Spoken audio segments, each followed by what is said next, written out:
os seus microfones para darmos início à nossa roda de conversa. E peço para os alunos que coloquem o seu nome e a turma no chat, tá bem? Eu sou a professora Dinorá Amaral Mate, eu sou docente do ensino médio e supervisora do ensino fundamental, anos finais, da Escola Silveira Martins. Junto com a professora Priscila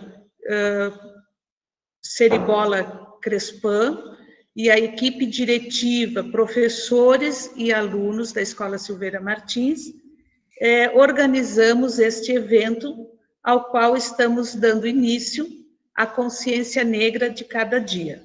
E para fazer a abertura, passo a palavra para a nossa diretora, a professora Rosana Cunha.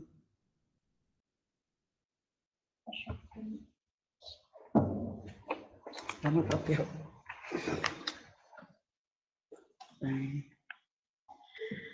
Boa tarde a todos. É uma satisfação tê-los novamente nesse terceira tarde de roda de conversa com os nossos alunos, com os nossos professores e os nossos convidados. A Semana de Consciência Negra é dos eventos que se caracteriza como tradição aqui na Escola Silveira Martins. Todos os anos realizamos um movimento, uma reflexão sobre este tema. Este ano, em especial, estamos fazendo de forma virtual, né? O evento, então, foi idealizado como uma roda de conversa, com o tema Consciência Negra de Cada Dia. Na tarde de hoje, estamos com os alunos e professores do primeiro ano do ensino médio, também. E alguns do terceiro ano também estão conosco como convidados. E vamos refletir sobre a história e a cultura afro-brasileira, com os nossos convidados. O professor mestre Luiz César Rodrigues Jacinto e a professora Emelinha Macedo Luz, já nossa amiga e companheira de sempre. É uma alegria tê-los aqui conosco, os palestrantes, nessa tarde. Agradecemos por aceitar o convite. Agradecemos a participação de vocês, porque vai enobrecer e qualificar o nosso evento.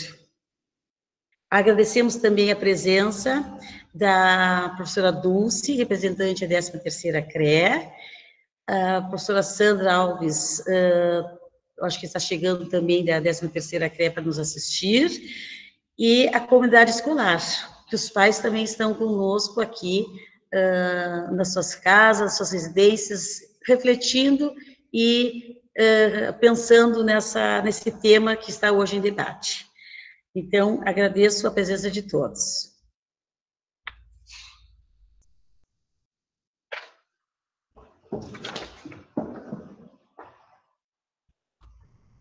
Então, neste momento, apresento os nossos palestrantes, iniciando pelo nosso convidado e professor da escola, o professor mestre Luiz César Rodrigues Jacinto. O professor Jacinto é filho da dona Neuza e do seu Arami. Possui graduação e licenciatura em pedagogia pela UERGS, especialização em educação e diversidade cultural e mestrado em ensino pela Universidade Federal do Pampa, Unipampa. É professor da Rede Pública Estadual do Rio Grande do Sul, atuando nos componentes de filosofia e sociologia na educação de jovens e adultos da Escola Silveira Martins. Líder comunitário, militante do movimento negro, com ações empreendidas nos últimos 22 anos na área da educação, saúde e cultura, organizando eventos em diversos municípios da região, que contribuíram com a visibilidade da população negra no Brasil. Pesquisador da história e cultura afro-brasileira, realizando formações pedagógicas na perspectiva da temática étnico-racial, com ênfase na população negra no âmbito regional. Fundador e primeiro presidente do Centro de Estudos e Cultura Afro-Brasileiro, Quilombo da cidade de Bagé. É também membro fundador do Núcleo de Estudos Afro-Brasileiros e Indígenas Oliveira Silveira, da Unipampa, Campus Bagé. A nossa convidada, professora Emilinha Macedo Luz, possui graduação em Pedagogia, habilitação em Orientação Educacional da Faculdade Unidas de Bagé e atualmente desempenha a função de analista de educação do Sistema Fiergues SESI Bagé. Foi conselheira municipal de educação e presidente do Conselho Municipal de Educação de Bagé, diretora de planejamento da Associação dos Orientadores Educacionais do Rio Grande do Sul, docente de orientação educacional nos cursos de especialização da Universidade da Região da Campanha, URCAMP, Bagé, e na Faculdade Ideal, Campus Bagé. Docente de legislação educacional e conhecimentos pedagógicos no TCE Concursos, e diretora do Núcleo Estadual de Educação Jovens e Adultos e Cultura Popular, Julieta Quinto. Tem experiência na área de educação, com ênfase em educação, atuando principalmente nos seguintes temas: educação prisional e ressocialização. Então, agradecendo aos nossos convidados e dando as boas-vindas aos nossos palestrantes, passo a palavra para que a professora Emilinha dê início à sua exposição. E, na sequência, dará continuidade o professor César Jacinto, com o tema desenvolvido pelos palestrantes nesta tarde, será a Escola e o Dia da Consciência Negra. Com a palavra, então, a professora Emilinha. Uma boa tarde. Eu cumprimento a diretora Rosana, a professora Dinorá, a professora Priscila, a professora Deise, que fez o contato comigo, né, a professora, a professora Dulce e a professora Sandra da 13ª, professora Glauceni, que estou vendo ali também, minha colega orientadora desde os primórdios da orientação educacional, e a todas as colegas professoras que, com certeza, de alguma forma, nós já nos encontramos, já trabalhamos junto, mas um carinho muito especial, uma saudação muito especial a todos os alunos que aqui se encontram, aos seus familiares, porque o colega César, que está aqui, que me acompanha já também há mais de 20 anos nós estamos nessa luta, e dizer que é uma satisfação, um prazer muito grande poder colaborar, poder estar junto, né, principalmente nessa escola onde a gente conseguiu já ver em loco o resultado desse trabalho. Então, é muito importante para nós conversarmos sobre as questões da consciência negra. O que é essa consciência negra? Por que a gente está em 2021 e ainda precisa falar nestes assuntos? Por que a gente ainda está se deparando com tantas situações de racismo, de preconceito, de discriminação, principalmente nas redes sociais, mas também, né, na vida das pessoas? Parece que, de um tempo para cá, deu a sensação de ter eclodido situações de preconceito, de discriminação no mundo todo. Não é Brasil, não é o meu bairro, não é Bagé, é o mundo que clama por igualdade, é o mundo que clama por respeito. E a todas as semanas nós somos surpreendidos com pessoas sendo assassinadas, com pessoas sofrendo preconceito, sofrendo discriminação. Por que será que isso ocorre? Acho que cabe aqui a gente fazer uma reflexão sobre essas situações. Eu recebi da professora Deise alguns questionamentos que foram feitos, e eu vou tentar seguir essa ordem mais ou menos, mesmo que depois a gente possa igual continuar falando sobre respondendo mais profundamente essas questões, mas só para ter um roteiro mais ou menos de como a gente pode, por que isso ainda acontece, e como é que a gente pode agir para que isso pare de acontecer.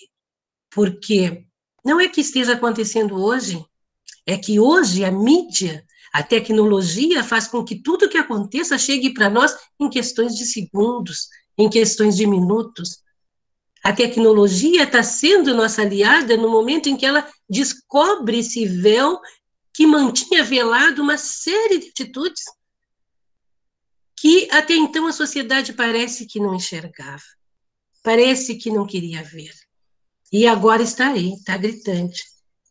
Eu lembro, e o colega César com certeza lembra, que quando nós começamos um trabalho mais efetivo, vamos dizer assim, que nós vimos que não adiantava nós ficarmos lutando sozinhos, somente no nosso espaço, mas que nós tínhamos que partir para outros espaços da comunidade, e mesmo porque naquela época nós estávamos com um grande trabalho nacional que culminou na Lei 10.639, que foi um grande marco para nós, que é a obrigatoriedade da escola visualizar esses temas e trabalhar esses temas, porque até então não tinha essa obrigatoriedade. E nós sabemos que as leis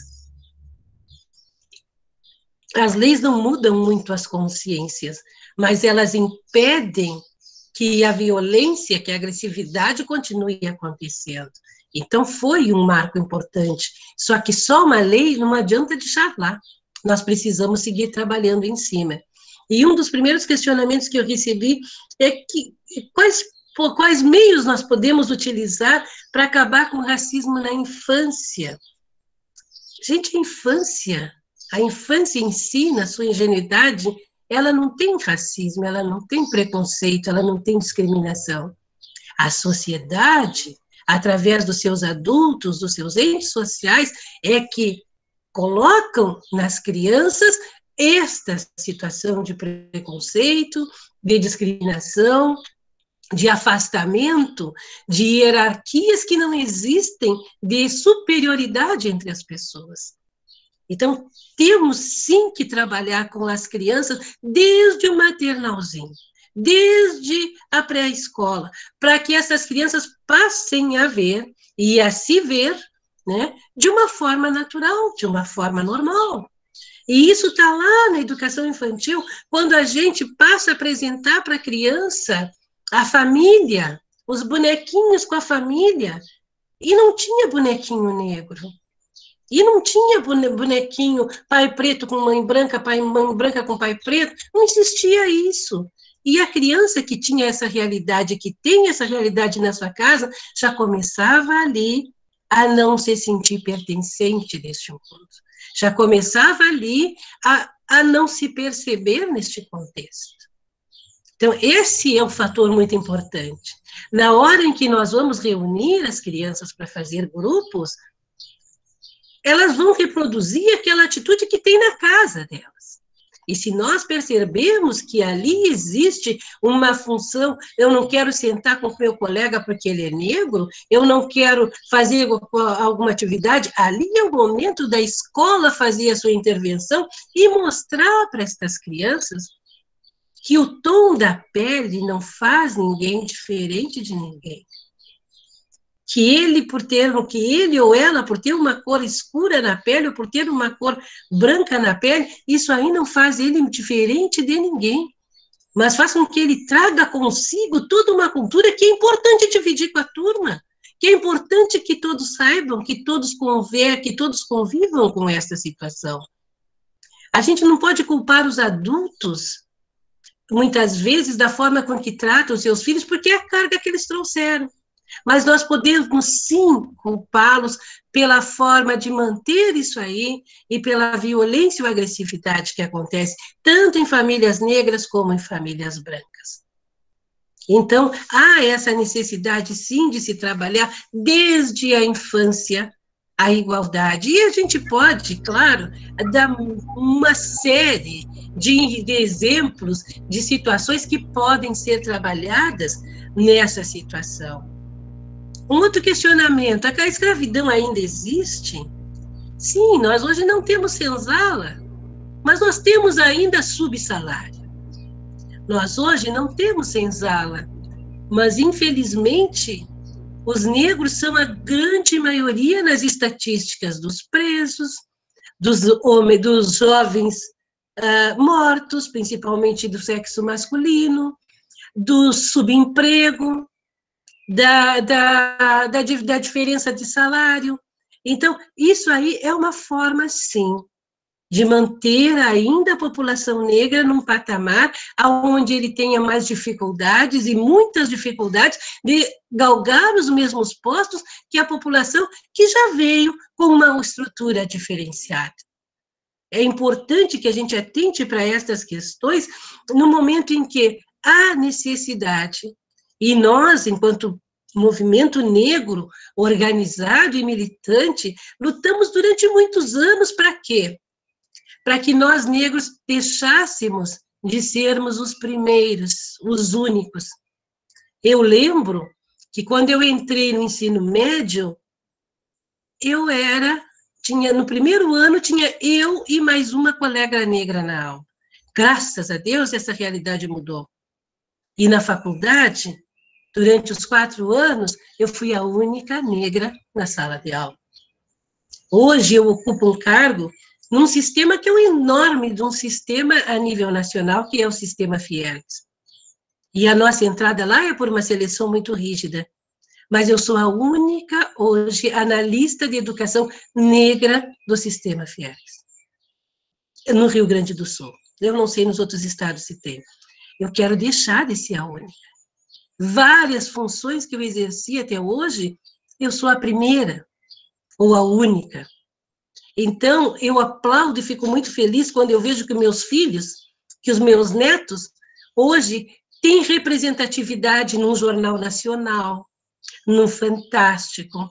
Eu torço e me emociono quando eu vejo um Lewis Hamilton ganhar a Fórmula 1. Por quê? Porque ele é o primeiro negro que chegou lá. E olha o talento que aquele menino tem, gente. Ele é o primeiro negro que conseguiu chegar, porque a escuderia, além de ser muito cara, é muito fechada. E ele é filho de um mecânico de uma das escuderias. E passou muito trabalho para conseguir mostrar que realmente era bom. E precisou que pessoas apostassem nele. E é isso aí que nós precisamos, mudar esta realidade, mostrar para as nossas crianças, para os nossos jovens negros, que nós podemos sim. Olha o Barack Obama quando chegou lá, né? Olha, tanta gente, no Brasil nós temos muitos negros também, hoje, ocupando espaços. Eu lembro que o primeiro negro doutor que eu vi foi aqui em Bagé, o advogado, que era o doutor Catalino Brasil Teixeira, e que me ensinou muito, porque a minha mãe era doméstica na serviços gerais da prefeitura.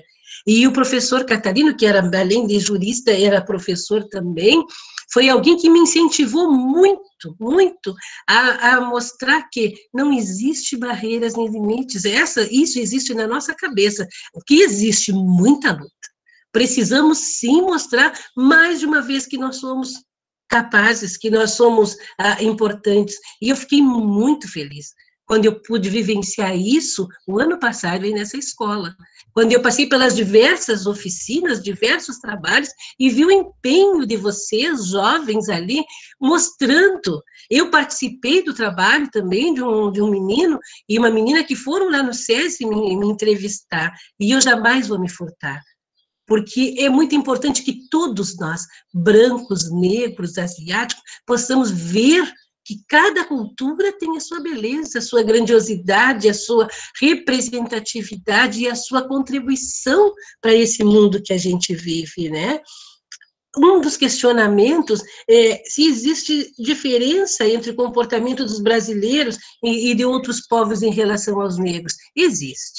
Existe, cada cultura tem a sua forma, mas nós temos que levar em consideração que, além do Brasil ter sido um dos últimos países do mundo a terminar com a escravidão, a abolir verdadeiramente aquela chaga horrorosa da nossa história, Cada país tem uma sua estrutura, mas nós ainda vemos em muitos países. Nós estamos vendo na Europa, na África, na África não, na França, na Alemanha, pessoas negras sendo mortas só pelo fato de serem mortas. Os Estados Unidos, que tem uma cultura diferenciada também, mas tem um preconceito muito grande ainda, né? Olha o John Doyle e tantas outras ali, que são negros só pelo fato de serem negros. As pessoas têm que deixarem de morrer pelo tom da sua pele. As pessoas têm que deixarem de serem impedidos de assumirem cargos pelo tom da sua pele. Nós temos que ver que todos somos iguais, e é isso que o movimento negro apregoa, é isso que o movimento negro luta para que aconteça. Só que as pessoas dizem assim, vai, Emilinha, não adianta, tu tens um discurso que todos são iguais, mas tu ainda fala em preconceito, em discriminação? Claro que falo. Porque esconder não é fazer a coisa vir à tona. Nós precisamos trazer à tona isso aí, nós precisamos dar visibilidade para o que acontece para poder nos extinguir. Vai custar um pouquinho ainda? Vai custar um pouquinho ainda. Mas eu tenho uma aposta muito grande na juventude, nas crianças, nos jovens, que estão vendo uma realidade, que estão gritando que não é mais possível continuar desse jeito. O outro questionamento que nós temos: quais são os pontos de atenção para não trabalhar o tema de forma preconceituosa na escola? Realmente, isso aí é muito importante, essa pergunta é muito importante. Por quê? Porque quando nós começamos a falar, ficava aquela coisa, chegou aquele momento em que as pessoas pegaram se envolveram numa situação que ficaram com medo de falar. Né? A gente tem medo de falar, porque tudo que tu falava era preconceito, era discriminação, e nós vínhamos com uma cultura carregada de coisas que naturalmente aquilo ali saía, tanto brancos quanto negros.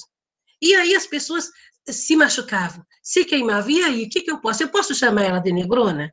Né? Eu posso dizer que o cabelo dela é assim? Eu posso fazer, ou não posso, ou isso aí é preconceito. Né? Ou isso aí é discriminação, ou isso aí dá direito a um processo.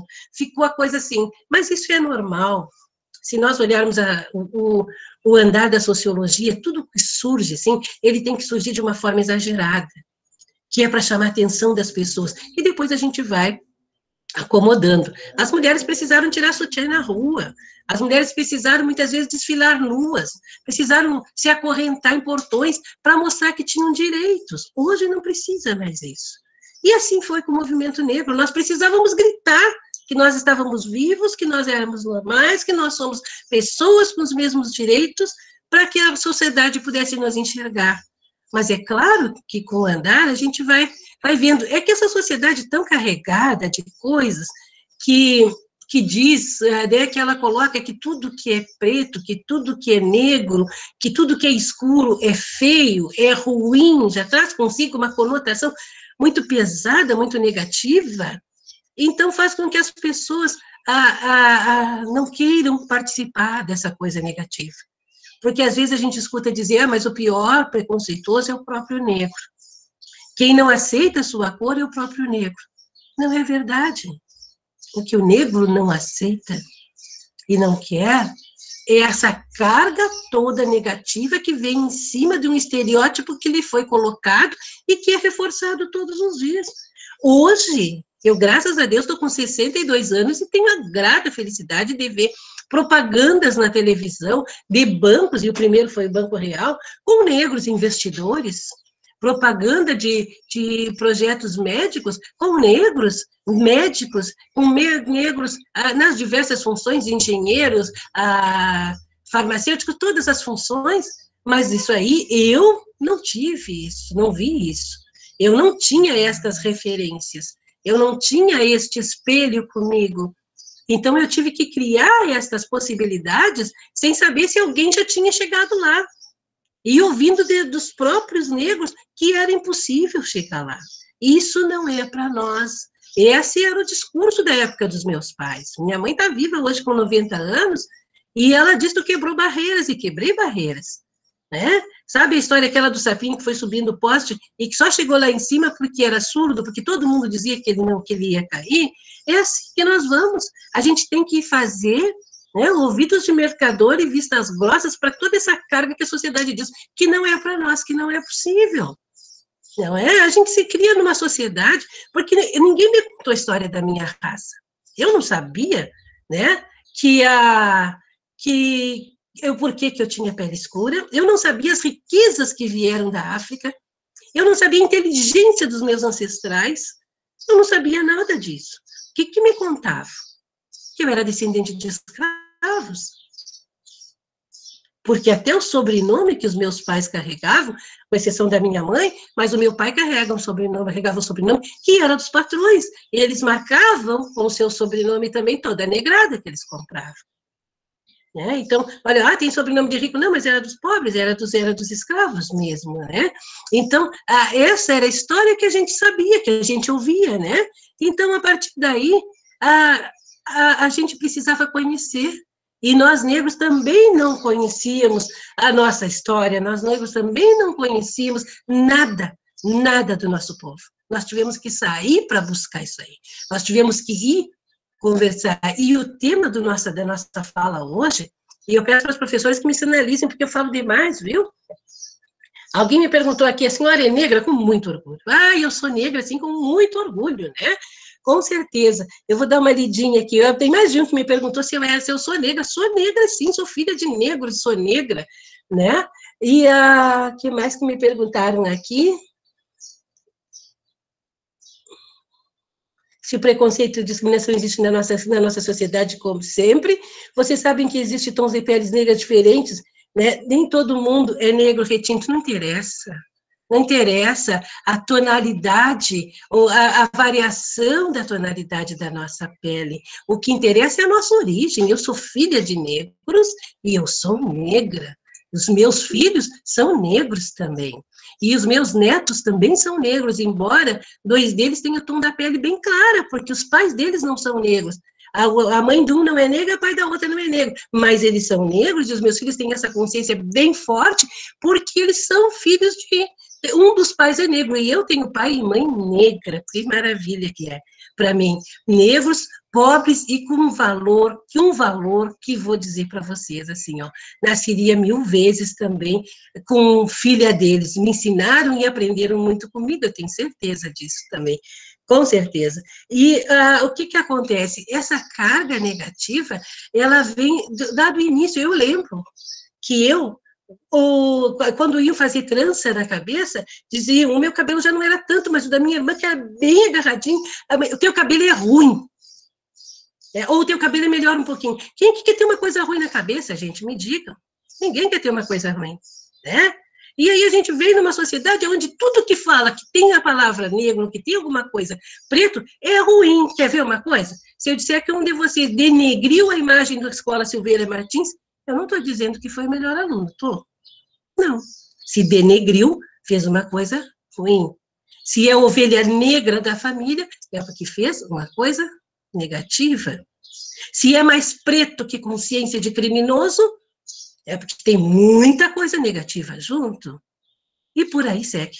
E por aí segue.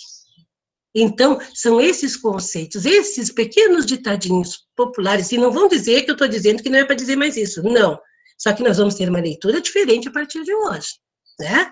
Que faziam com que a pessoa que se reconhecesse negra, que se achasse negra, achava que tinha tudo isso de ruim junto com ela. É isso que a gente teve que desconstruir. É essa desconstrução que precisa ser feita. Ser negro não é trazer nada de ruim consigo, muito ao contrário, é ser herdeiro de um povo que lutou muito, tanto que essa Semana da Consciência Negra se homenageia o quê? A morte do Zumbi dos Palmares. Essa semana foi instituída em 1971 pelo professor Oliveira Silveira, né, que procurava uma data. Por que uma data? Se nós já tínhamos o 13 de maio. Porque o 13 de maio, ele é importante, sim, porque ele foi um marco legal. Foi assinada a Lei Áurea, abolida a escravatura. Tá, e aí, o 14 de maio de 1888, foi o pior dia da história dos negros no Brasil. Por quê? Estávamos todos na rua, Ninguém tinha uma casa, ninguém sabia para quem tinha sido vendido seus filhos, sua mãe, seu pai, sua companheira, tinham sido tirados. Não tinha comida, não tinha emprego, não tinha roupa, não tinha nada. Porque tudo isso quem dava eram os patrões, eram os senhores. E aí joga os negros para a rua. Teve todo um envolvimento social, político, econômico que culminou nesse dia, mas que não é o que nós vamos falar agora, mas gostaria que vocês pesquisassem, que culmina com a vinda dos imigrantes, né, e toda essa situação. Mas falando dos negros, ficaram na rua, e aí eles tiveram que ir à margem das cidades, porque não tinham casa. Começaram a surgir as favelas. Voltar para a casa dos patrões, bater na porta e dizer, por comida e por um canto para dormir, eu quero ficar trabalhando contigo. E a partir dali, começou a pobreza. Então, por isso que se comemora mais o 20 de setembro, o 20 de novembro, por quê? Porque esse marca a vida de um grande guerreiro que nunca se deixou escravizar. O Quilombo dos Palmares foi considerado uma república, ele era um símbolo de resistência. Ele teve mais de 20 mil pessoas morando dele, tinha toda uma questão de valorização da herança cultural, uma questão de economia, eles plantavam, eles produziam, né? Eles tinham uma milícia armada, era toda uma constituição social organizada por negros. E aí, porque vieram de lá, ficaram burros? Ficaram sem consciência? Não, com certeza que não. Eu creio que o meu tempo... Quantos minutos eu tenho? Alguém pode me sinalizar, por gentileza?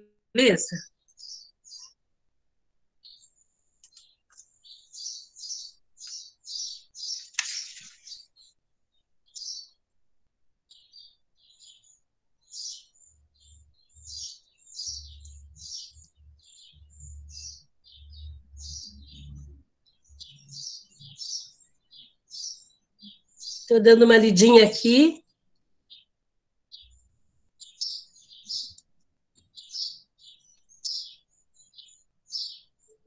Alguém falando aqui que falou que viu pessoas negras dizendo que tinham complexos com a cor da pele, e que isso, Michaele, né, que falou. Pois é, Michaele, que acontece que é bem como eu disse, não é que a pessoa se negue, é que a pessoa nega essa carga negativa toda que historicamente foi colocado acima. Eu lembro de uma revista educativa que, lá nos anos 80, que colocou a história de uma menina, porque até lá nós não tínhamos ainda a história da Quiricu, nós não tínhamos a menina bonita do Lasquefita, nós não tínhamos histórias negras infantis que circulassem nas nossas escolas aqui no Brasil.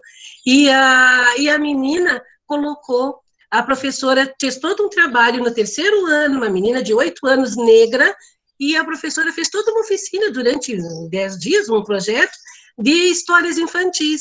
E, para culminar, ela conseguiu, num teatro que tinha ao lado da escola, as roupas das personagens, e esperou os alunos com tudo arrumado, bonito, e eles escolhessem as princesas, príncipes, personagens que queriam ser. E essa menina começou a chorar e a se machucar, se bater, e a professora viu, e foi lá, acalmou e viu o que é, e a menina dizia, eu odeio ser negra, tenho pavor de ser negra, eu não quero ser negra.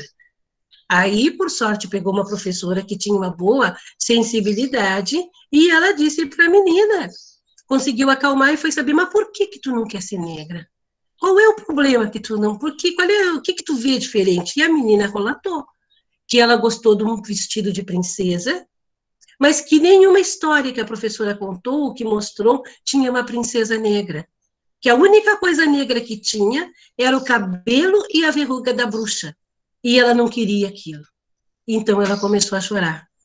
E foi interessante, porque essa professora, a partir dali, fez todo um trabalho com a turma e pesquisou e procurou e trouxe para a escola histórias de princesas negras também.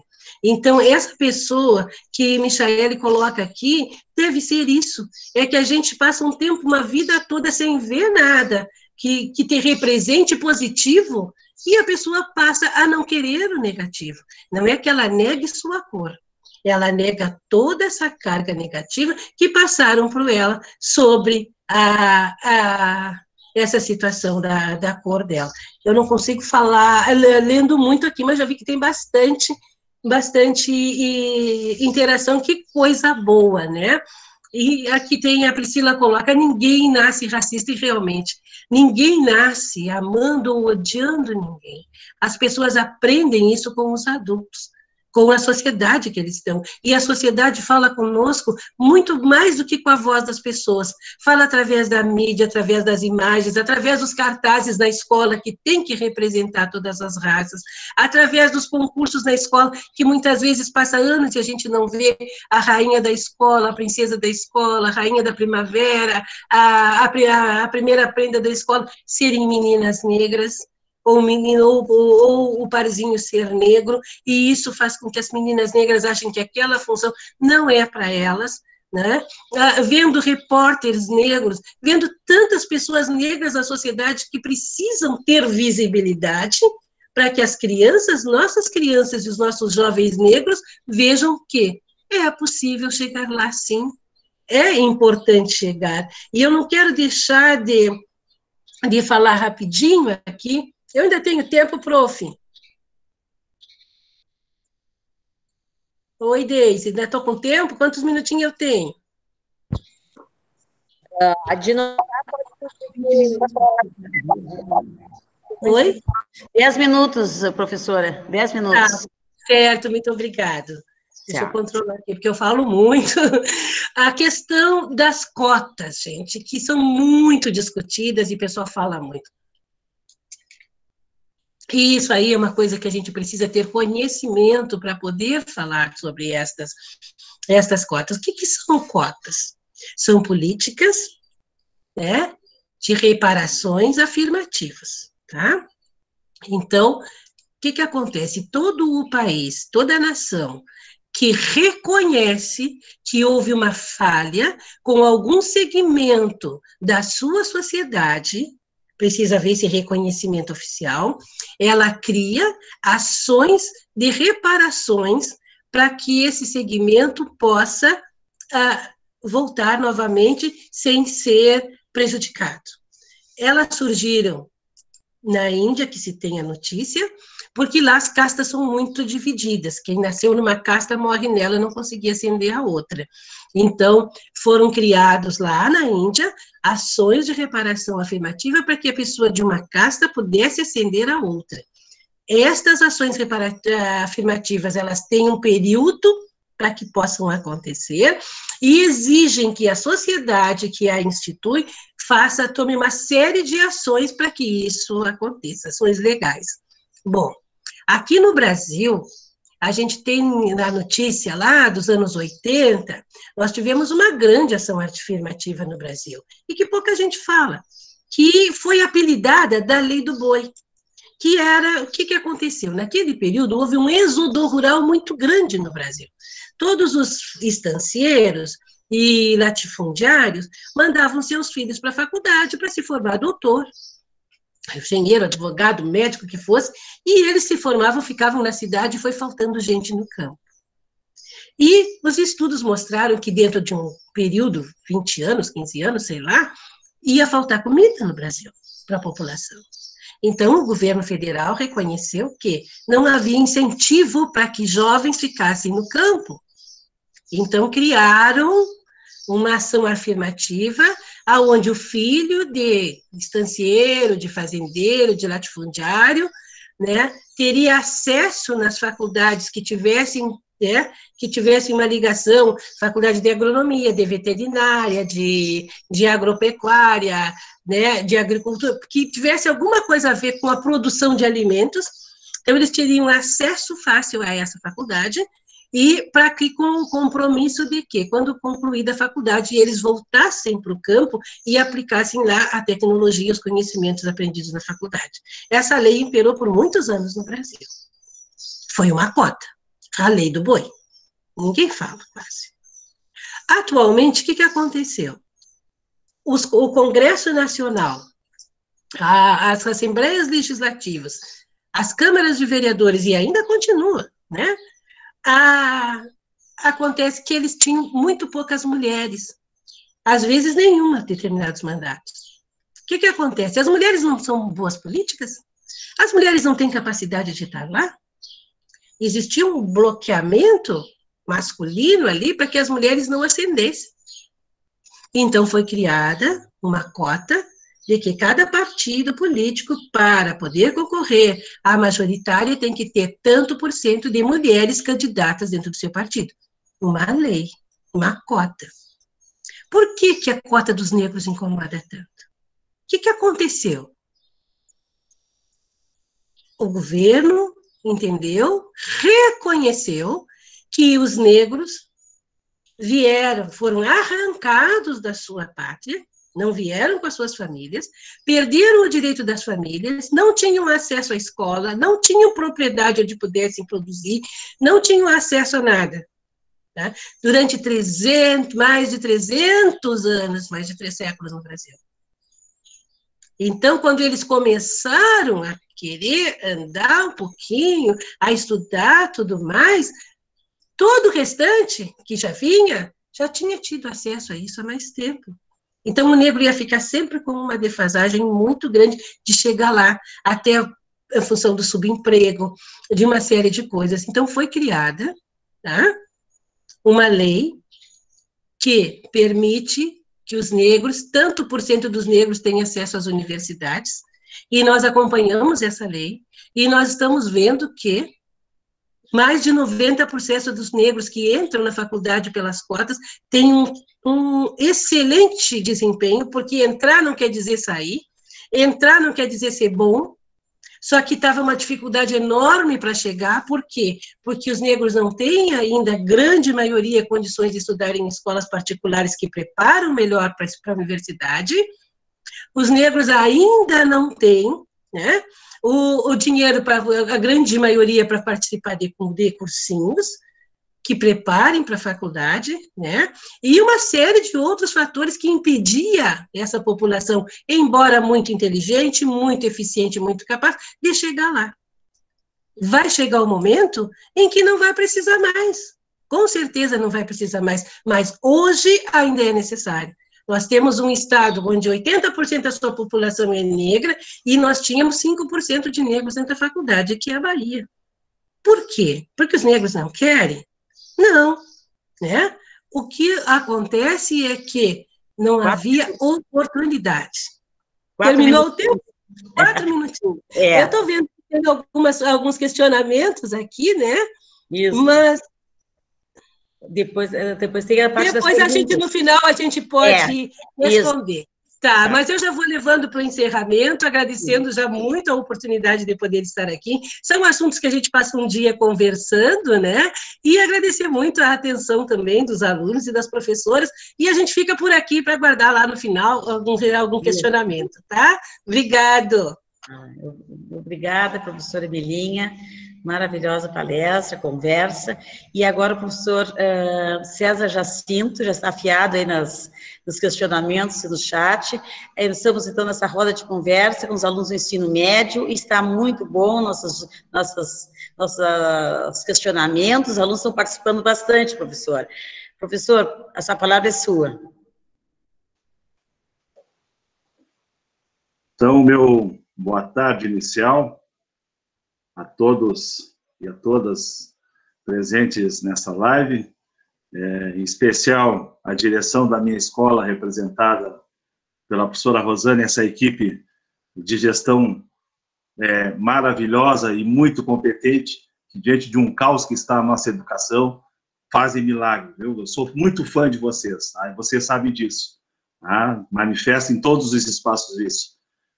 A minha colega e parceirona de mais de 20 anos, né, de promoção, de tentar promover esses debates, essas discussões em diversos segmentos da sociedade, escolas, câmaras de vereadores, formações para professores, clubes, enfim, né, são mais de 20 anos que a Emilinha me acompanha, como dizia no início, ali, quando estava um pouco no chat, pela primeira vez nós estamos juntos online, né?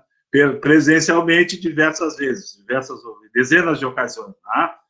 A questão do debate, eu não sei se a Priscila, eu pedi para a Priscila colocar um samba da Dona Ivone Lara para mim problematizar a partir. Não sei se coloca agora no final, Priscila. Perfeito. Negra é a raiz da liberdade, negro é a raiz da liberdade.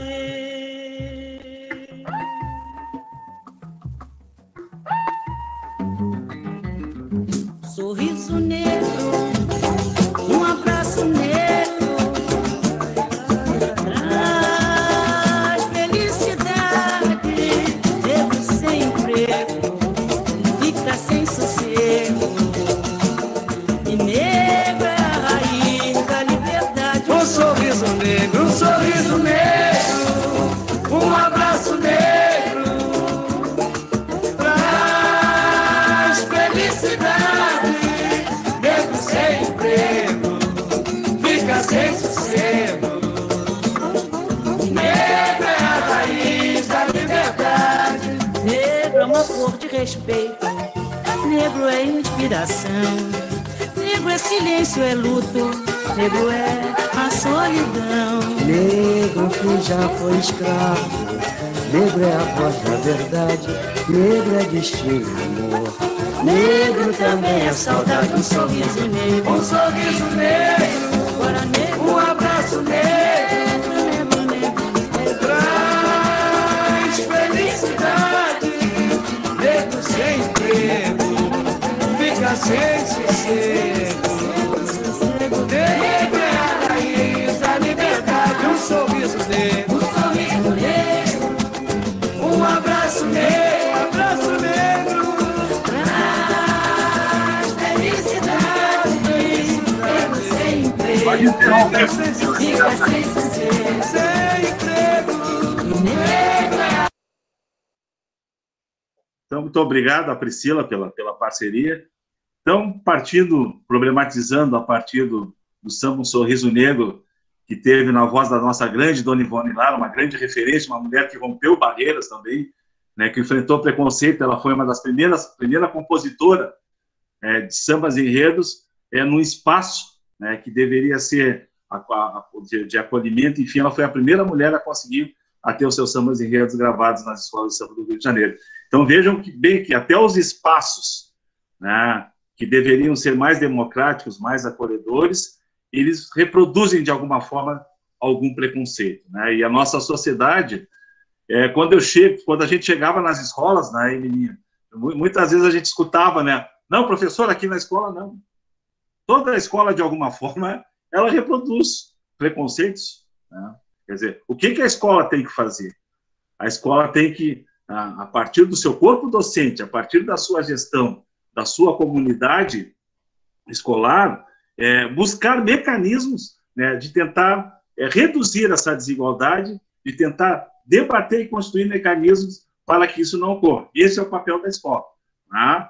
E a Escola Silveira Martins tem feito muito. Né? Tem trabalhado, são formações de professores, são espaços. Ano passado, aquele trabalho maravilhoso do seminário do terceiro trimestre dos alunos, com trabalhos de padrão de universidade. Né? Então, isso são caminhos. Entrando mais especificamente no assunto, né? A Emilinha, como sempre, eu gosto muito de ouvi-la, né? Eu não precisaria nem falar aqui depois da Emilinha, né? Porque a Emilinha é espetacular. Né? Ela consegue abordar vários aspectos, né? Ela traz a psicologia, a psicopedagogia, né? E outros campos do conhecimento e consegue sintetizar muito bem para vocês. Então, quando eu digo, né? Tem uma pergunta de um aluno ali no chat, né? De que forma trabalhar, por exemplo, sem ser preconceituoso. Quando a Dona Ivone Lara canta, né, um sorriso negro, um abraço negro, quando eu mando isso para uma pessoa, não quer dizer que o sorriso negro, o abraço negro seja mais importante. Né? Eu estou afirmando a minha negritude a partir disso. Eu estou dizendo que ser negro, né, e que me construir a partir desses arquétipos, para mim é muito importante e valoriza, né, essa minha africanidade. É isso que quer dizer.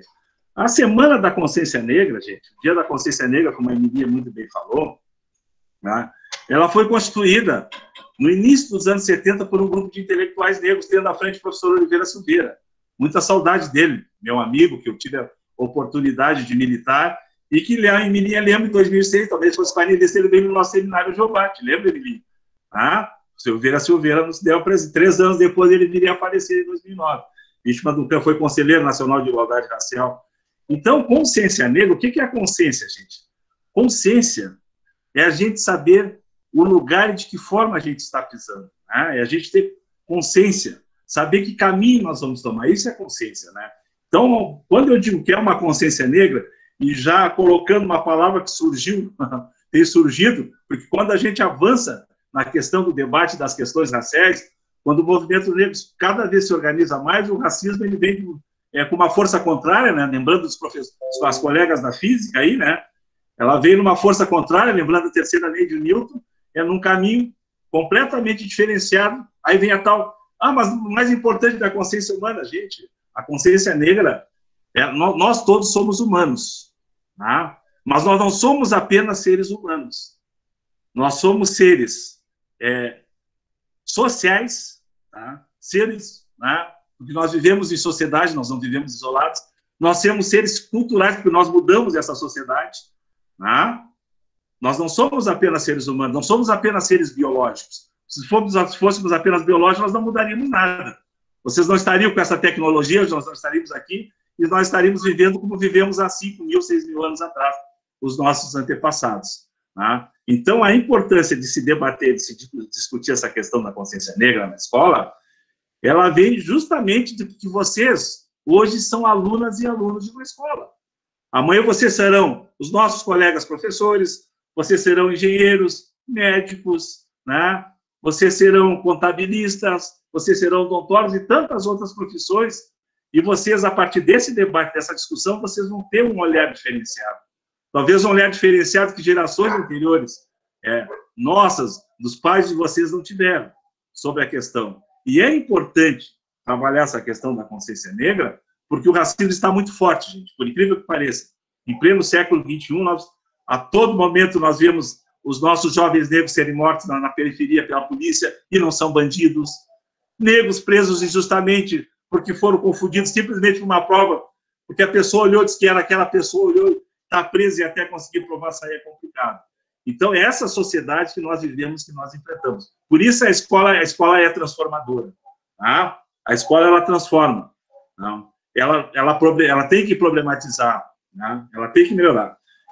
Então, voltando à questão da consciência negra, então ela é um dado importante. Uma outra coisa que eu trago, que nós não precisamos trabalhar também essas questões étnico-raciais do negro, do indígena, apenas na Semana da Consciência Negra.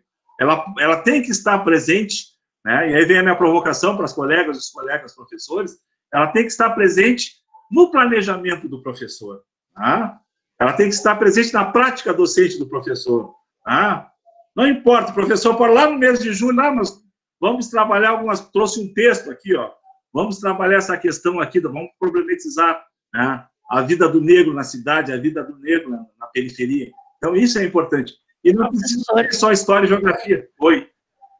Professor, desculpa, se o senhor puder, talvez, baixar um pouco a tela para a gente enxergar o senhor melhor. Tu diz o notebook? Isso. Deixa eu ver só aqui, só um pouquinho. Um pouco mais. Deixa eu ver aqui. Eu não estou me enxergando, nem no cantinho aqui. Melhorou? Melhorou, muito obrigada. Bem, obrigado, desculpa. Tá, perfeito. Então, gente, essa questão da consciência negra, ela é um movimento que foi aceito, foi criado ali em Porto Alegre em 1971, mas o conjunto do movimento negro aceitou. Porque a data do 13 de maio, como disse a Emilinha, ela não significa nada para nós. Vocês imaginam alguém chegar na casa de vocês, né, e determinar o dia do aniversário, o dia das festas da família de vocês, né? Evidentemente que ninguém de vocês se sentiria confortável, né? Alguém dizer o que vocês têm que fazer. E é isso em relação ao 13 de maio, né? Porque, na realidade, o 13 de maio não é que se queira desvalorizar, mas o 13 de maio, não há o protagonismo negro, não é legitimado na nossa sociedade. Tá? Se exalta uma princesa branca que teria dado a liberdade, a gente não foi dessa maneira. Como disse, eu costumo dizer que o 13 de maio, Emilinha, significou um dia que esqueceram de assinar nossas carteiras de trabalho. Foi o dia... Porque simplesmente colocaram a trouxinha que tinha nas costas, né, colocaram em fileira e foram formar o quê? Né? Os negros foram para os lugares mais afastados, começar a formar as periferias das grandes cidades, que na época Rio, São Paulo, né, já se tornavam capitais, já se caminhavam para ser as metrópoles que são hoje. Né? Então, sem educação, porque tinha lei, tu sabes muito bem, Miriam, que nós tínhamos 3 legislações que até o início do século XX não permitia que negros pudessem estudar, depois uma outra legislação que pudesse estudar, mas somente à noite.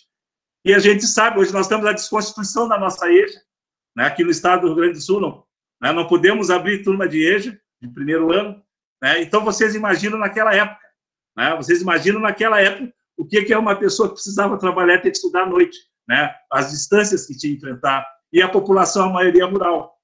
Tá? Então, são essas dificuldades que a Emilinha enunciou com vocês, trabalhou com vocês, que vão fazer que nós precisamos de políticas públicas, políticas reparativas, como a lei de cotas, que a gente chama de ações afirmativas.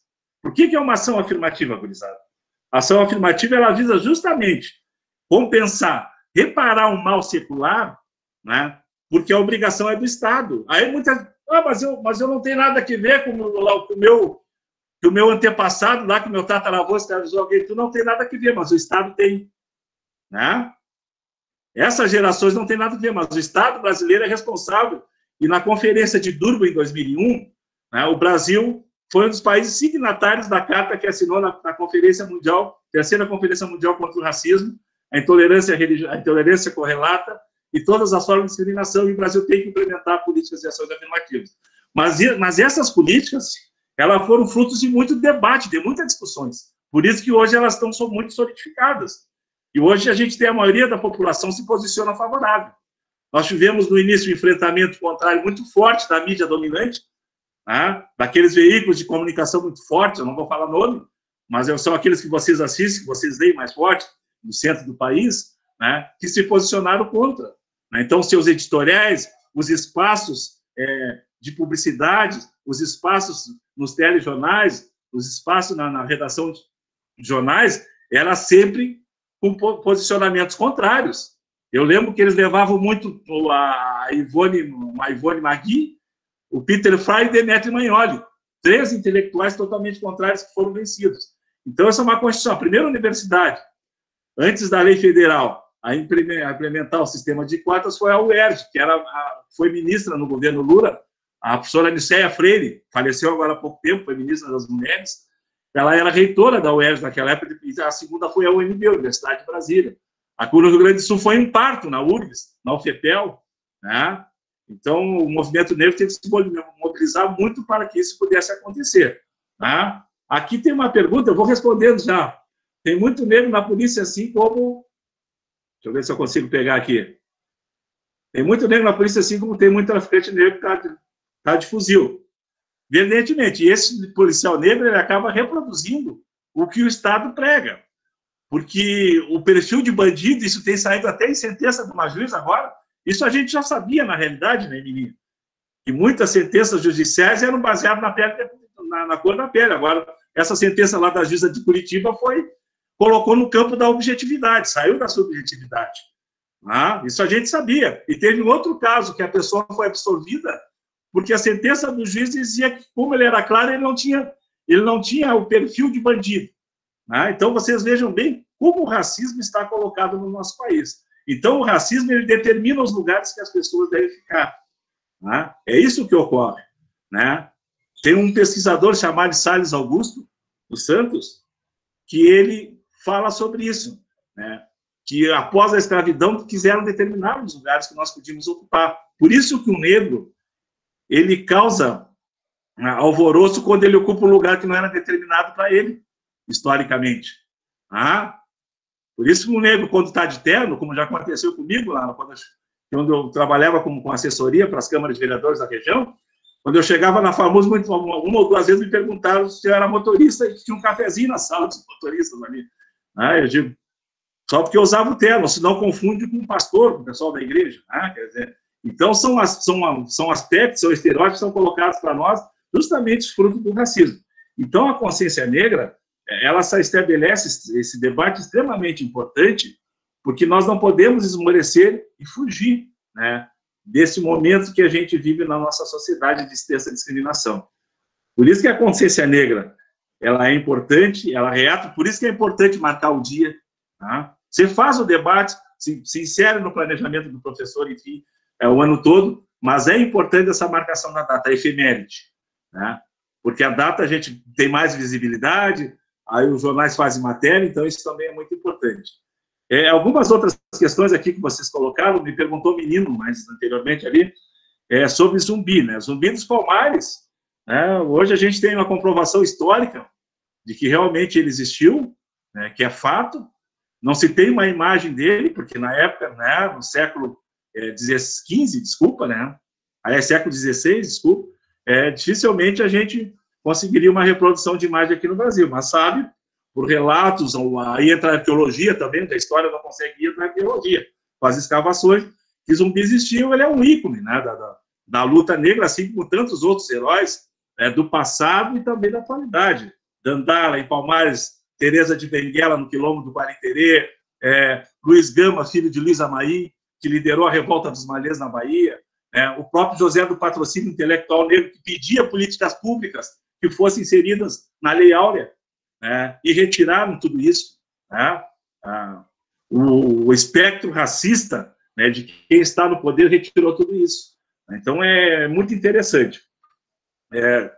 Deixa eu ver uma outra pergunta aqui. Aqui, com certeza, existem policiais ótimos. Ninguém está dizendo que policial aqui mata por matar é bandido. Simplesmente os policiais acabam reproduzindo. Tá? Eu tenho tio, eu tenho primo que é da polícia, e às vezes a gente faz esse debate, eles também acabam sendo vítimas desse sistema, né, racista, desse sistema autoritário que criminaliza o negro. Tá? Então, o que precisa disso? Precisa que o Estado promova políticas públicas para que esses policiais passem por treinamentos, né, para que não possam cometer essas atrocidades que têm ocorrido e que a gente comprova através da mídia. Tá? Nós temos vários casos que a gente consegue comprovar que houve crimes de racismo na ação policial. Um outro detalhe também que eu quero conversar com vocês, tá, é na questão da representatividade política. Tá? O que acontece? Eu escrevi aqui no chat. Se nós não tivermos representado nos espaços de poder, né, as decisões, as políticas públicas, elas surgem nos espaços de poder. Né? Agora, se nós não temos prefeito, se nós não temos vereadores, não temos governador, não temos presidentes que nos representem, né, evidentemente que os nossos anseios, que as nossas reivindicações, elas vão ficar no segundo e no terceiro plano. Tá? E eu falei ali no chat, eu dizendo que, infelizmente, os professores ainda não votam em professores, né, que as mulheres não votam nas mulheres, tá? E negros não votam em negros. Tá? A gente está aí. Estados, nós tivemos agora na Bahia um caso, por exemplo, que o governador do estado, uma população, desculpa, o prefeito da cidade de Salvador tem mais de 80% da população se declarando negra. E o prefeito eleito é um homem branco, eleito no primeiro turno com 63%. Né?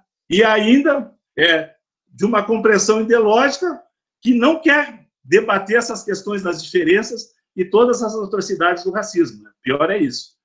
Então, o Dia da Consciência Negra, gente, eu sou polêmico. Eu e a Emilinha temos muitas convergências, mas eu sou bem mais polêmico do que a Emilinha. Tá? Eu sou polêmico, eu sou daquele militante, né, que estive em vários momentos. Né? Eu estive na aprovação da lei de cotas do governo do Estado, participei na lei de cotas para o concurso público aqui de Bagé.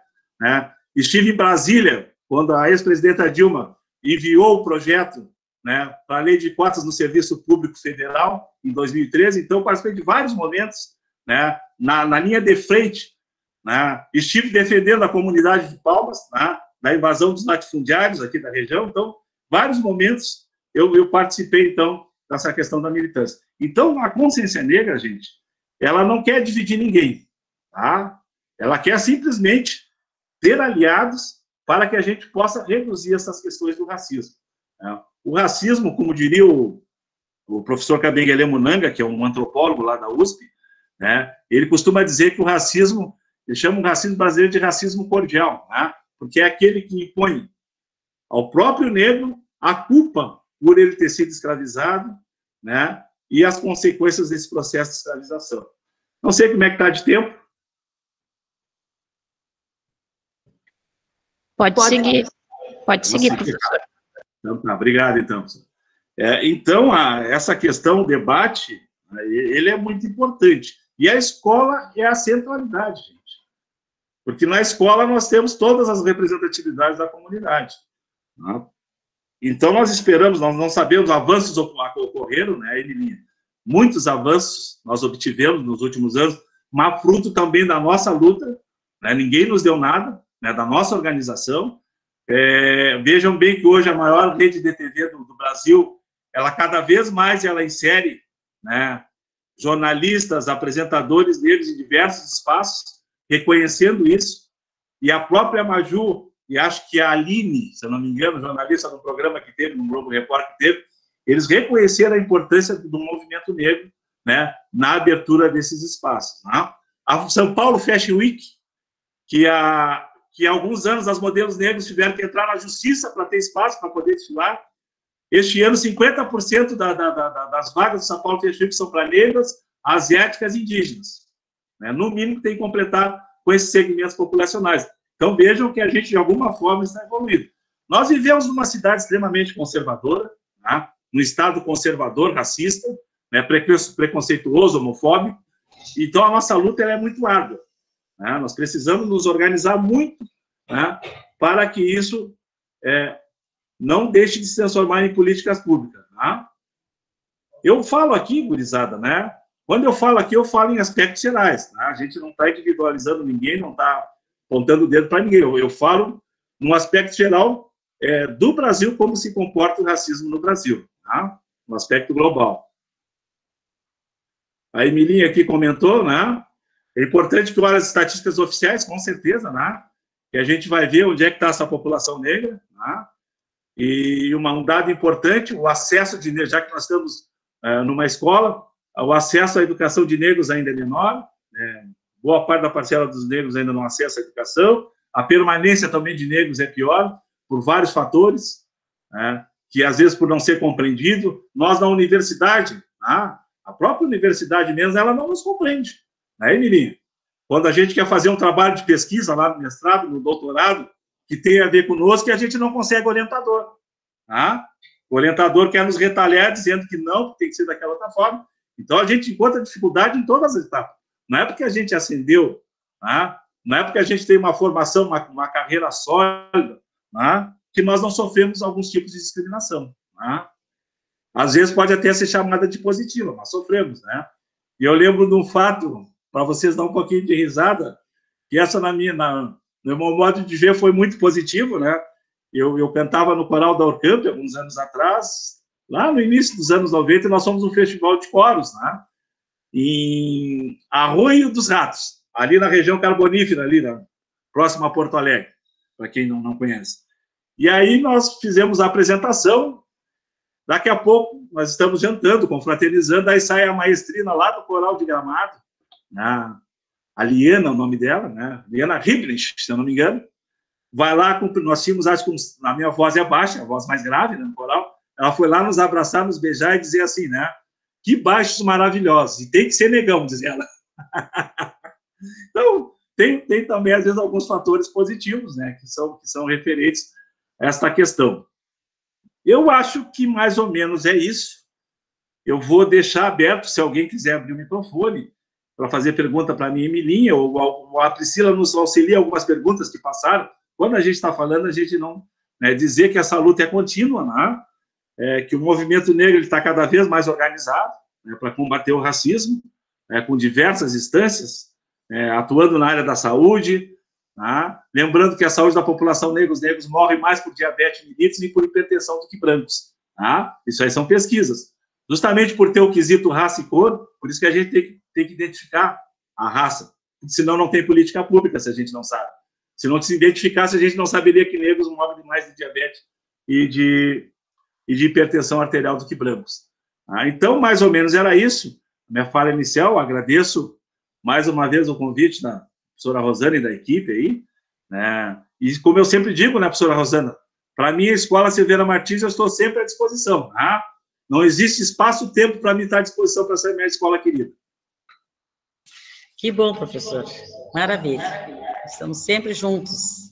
Com a professora Emilinha também. Deixa eu ver.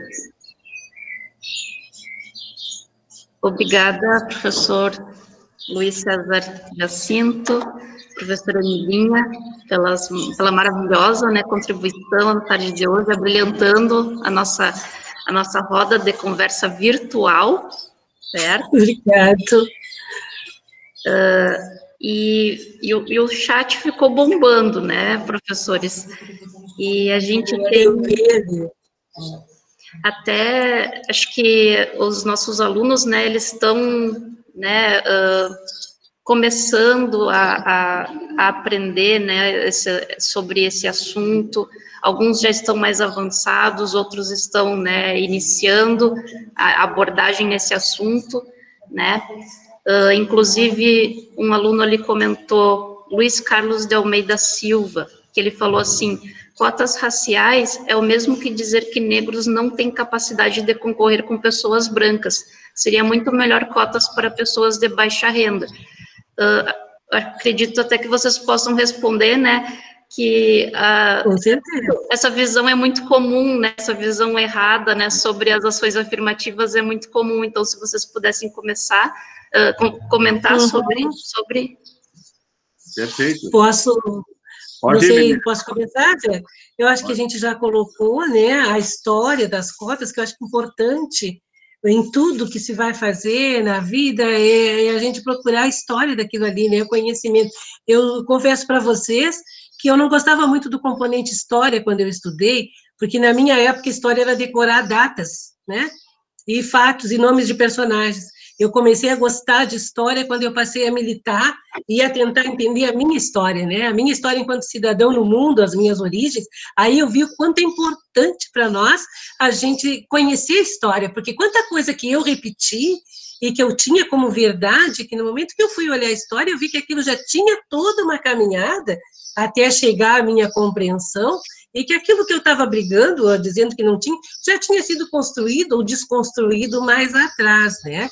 Essa questão das cotas é como a gente já colocou. Existe sim, Luiz Carlos, as cotas para hipossuficiência, né? Em todos os concursos públicos em Bagé e para acesso na faculdade, nós temos sim as cotas para os hipossuficientes, que são as pessoas de baixa renda. Então, cada local faz a sua organização, tem o número de pessoas da família e faz uma renda per capita. Se tiver, se não passar, se for aquém de um salário mínimo e meio por pessoa, tem direito, sim, à vaga por hipossuficiente, independente de cor. As cotas por questões raciais são essa reparação que a gente diz, né, que coloca, e mesmo as hipossuficientes são cotas de reparação. Por quê? Porque se sabe que no nosso país não tem emprego digno, nem salário digno para a maioria das pessoas. Essas cotas são feitas sempre em cima de estudos bem sérios e de pesquisas, e no Brasil se mostra que nós temos uma parcela muito grande da população que vive de empregos não formais, que são as pessoas que trabalham em camelô, que trabalham na rua, que trabalham... Essas pessoas não têm como confirmar esta renda, não têm um salário de carteira assinada, e eles podem ingressar, sim, numa universidade, ou participar de um concurso público por cotas hipossuficientes, porque o país assume esta dívida com esta parcela pobre e miserável da população. A mesma coisa, o país assume a dívida por mais de 300 anos, escravizando uma população negra. Por isso é que existem essas cotas. Ninguém falou nunca que alguém tenha ou não tenha capacidade intelectual, seria uma outra discussão, né? Por quê? Porque essas cotas facilitam o acesso, mas jamais vão facilitar a saída ou a permanência, né? Inclusive, eu fiz parte do NEAB, o Núcleo de Estudos Afro-Brasileiros da Unipampa, onde a gente fazia um estudo para ver como é que a faculdade estava tratando os nossos cotistas, porque muitos entravam e o preconceito lá dentro era tanto dos próprios professores, da própria instituição, que eles não conseguiam sobreviver àquilo e sair. Na URGS tem um grupo de alunos que eles mesmos se organizaram para dar suporte aos alunos que entram, tanto por hipossuficiência como por cotas em questões raciais, e na Universidade Federal de Pelotas também, eu conheço da Universidade de Odontologia, onde eu tenho uma menina, minha parenta, que entrou na faculdade, e que se as meninas negras não se organizassem, elas sairiam, porque todos os dias elas eram chamadas de macaca dentro da sala de aula, tinha uma série de coisas, chegavam, tinha casca de banana em cima da mesa, meninas que estudaram, meninas famílias média alta, e que estão lá, e que entraram agora, o ano passado, inclusive essa menina teve que fazer atendimento psicológico, e nós, toda a família, nos fortalecemos para ajudá-las a continuar, né? São 4 meninas, aí juntaram mais outras de outro curso, e elas fizeram um grupo para se fortalecerem, né? Eram ridicularizadas pelo cabelo crespo, pela cor, meninos tentando, tá, abusarem delas, porque disse que negrinha foi feita para ser usada por nós. Gente, é agora, eu não estou falando de ontem, eu não estou falando de 300 anos atrás, eu estou falando de hoje, da realidade aqui na Universidade Federal de Pelotas. Então, por favor, precisamos, sim, deixar de tentar discutir as minúcias. Ah, mas um é pode, outro... Não, é um problema social sério, é gravíssimo. Amanhã ou depois vocês vão estar saindo daqui da escola e vão estar entrando na faculdade, e um de vocês pode sofrer esse tipo de ataque. Ou porque é negro, ou porque é pobre, ou porque é gordo. Gente, mas cada um vai brigar pela sua fatia, nós estamos brigando porque a questão afro, ela é muito forte ainda e ela é muito séria. Ela está acontecendo hoje, né, onde a gente achava que não podia mais acontecer. Negro tem direito a tudo. Ele tem direito a casar com o branco, ele tem direito a pintar o cabelo de roxo, ele tem direito a fazer o que ele quiser. Por quê? Porque ele é um ser humano como todos os outros. A primeira vez que eu me candidatei a diretora da escola, há muito tempo atrás, e que eu ganhei, eu escutei de uma colega: desculpa, Emilinha, gosto do teu trabalho, mas na minha cabeça, negro para mim é atrás do fogão. Estou pedindo meu forno. E saiu da escola. Era uma pessoa classe alta de Bagé. Lamentei, mas segui minha gestão e fui gestora por mais 3 gestões. Mas isso existe, gente. Era tão forte nela, que é de uma família de pessoas de uma classe média alta, e uma família baseada mais na pecuária, onde ali o preconceito era tão grande, que eu não culpo ela. Ela não aguentou. Ela não aguentou. E nós temos que trabalhar as pessoas para que eles aguentem. Ela é má pessoa, eu vou sair odiando ela. Não, nós nos dávamos bem. E eu continuo respeitando ela. Outro dia encontrei com ela lá em Porto Alegre, ela me gritou até num evento que eu estava fazendo uma fala, e ela estava na plateia, numa outra coisa, e ela me chamou, e ela não disse nada, mas o abraço que ela me deu, valeu por todas as falas que ela podia ter me dado. Ela me entendeu, né? Então, não é sair brigando com ninguém, não é sair discutindo com ninguém, não é... A minha bandeira, ela não é uma bandeira de sair com arma na mão. A minha bandeira é intelectual, que é do conhecimento. Entendam, conheçam e respeitem. Eu acho que era por aí. Perfeito, Emilinha. Assim, só para me complementar nessa questão é que, como tu colocaste lá no teu início da tua fala, né, esse país, como ele determinou que lugar de negros, de descendentes de negros, seriam lugares afastados, porque nós somos muito bem aceitos quando nós somos negrinhos para limpar o chão, né, empregado, seu jardineiro, né, aí, quem negrinho bom de serviço, quem negrinha boa de serviço, aquela, nem reclama de nada. Mas quando nós viramos intelectuais, quando nós ocupamos espaços, né, que na subjetividade, né, dessa sociedade brasileira elitista, machista e racista, não seria o nosso lugar, aí nós incomodamos. E é isso que a cota incomoda. A cota incomoda porque o filho da empregada doméstica, porque o filho do jardineiro vai estar lá sendo colega na universidade do patrão. Ele não vai se tornar mais um na cadeia dessa relação trabalhador e empregador. Ele não vai ser o filho do jardineiro que vai continuar sendo jardineiro, não, ele vai estar lá de colega. Isso que irrita, né, esses racistas, né? porque aí ele vai estar lá dialogando. E aí quem é racista realmente reage como reagiram com a tua sobrinha, as colegas dela, né? Realmente querem abusar das meninas, enfim, porque acham que as nossas mulheres negras foram historicamente abusadas, né? Daí nasceram as primeiras miscigenações, né?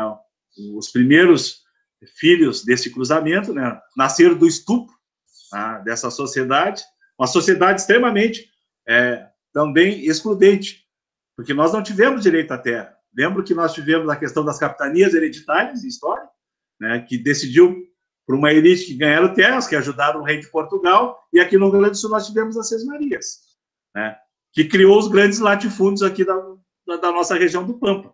Tá? Então, essa situação, nós estamos em muitos apoios aqui, as pessoas dizendo, né, que a gente está ajudando as pessoas a ter um outro olhar, e é esse o objetivo. Não precisa concordar, tá, Emília? Pode discordar. Não. Tá? Com certeza que não. E eu acho, César, também que é muito importante a gente colocar um recortezinho sobre a questão, dentro da questão racial, a mulher negra. Perfeito. A mulher negra tem um papel muito importante, porque a grande maioria das famílias negras de mulheres são matriarcais. Por quê? Porque os homens morrem muito cedo ou abandonam essas famílias e vão procurar outras famílias, né? E aí as mulheres ficam nos seus nichos, cuidando das filhas, e então tu encontra muitas famílias negras feitas só de mulheres, bem dizer, né? Muitas gerações assim, onde o homem simplesmente participou na hora da criação, da procriação, e a mulher foi a grande, né? Aquela que alavancou lavando para fora, quando terminou a escravatura, ela que tinha que se virar mais, porque o serviço doméstico das casas precisava continuar. Então, surgiu primeiro mais serviço para a mulher do que para o homem, porque para os homens vieram os colonos, né? E o homem foi mais para a margem da sociedade. E a mulher negra sempre foi muito usada, vista como símbolo sexual, como alguém que deveria usar, mas foi a grande a agência intelectual, porque em muitos momentos, ainda na escravidão, a mulher negra, ela era mais, como é que eu vou dizer, intelectualmente, ela tinha um pouco mais de liberdade do que a mulher branca, porque a mulher branca, a mulher da Sinhá, não tinha o direito, por mais que amasse, nem de amamentar seu próprio filho. A negra é que amamentava, por mais que ela quisesse. A mulher negra era a psicóloga da Sinhá, muitas vezes, era com quem ela tinha para desabafar. Fala, César. Assim, só para complementar, tu sabes que eu aprendi a valorizar muito a mulher a partir do conhecimento do movimento de mulheres negras, né?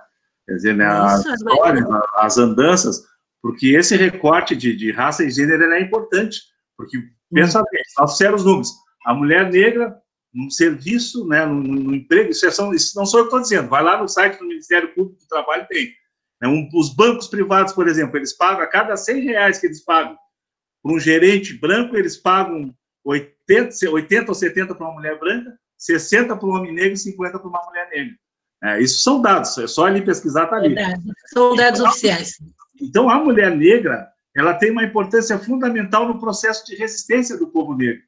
Aquela mulher negra que era mucama, chamada mucama, e há poucos anos nós tivemos um anúncio de jornal aqui em Bagé que pediu uma mucama, que por incrível que pareça, né, que uma jornalista negra na época se revoltou, e até arriscou perder o emprego, interpelou a pessoa.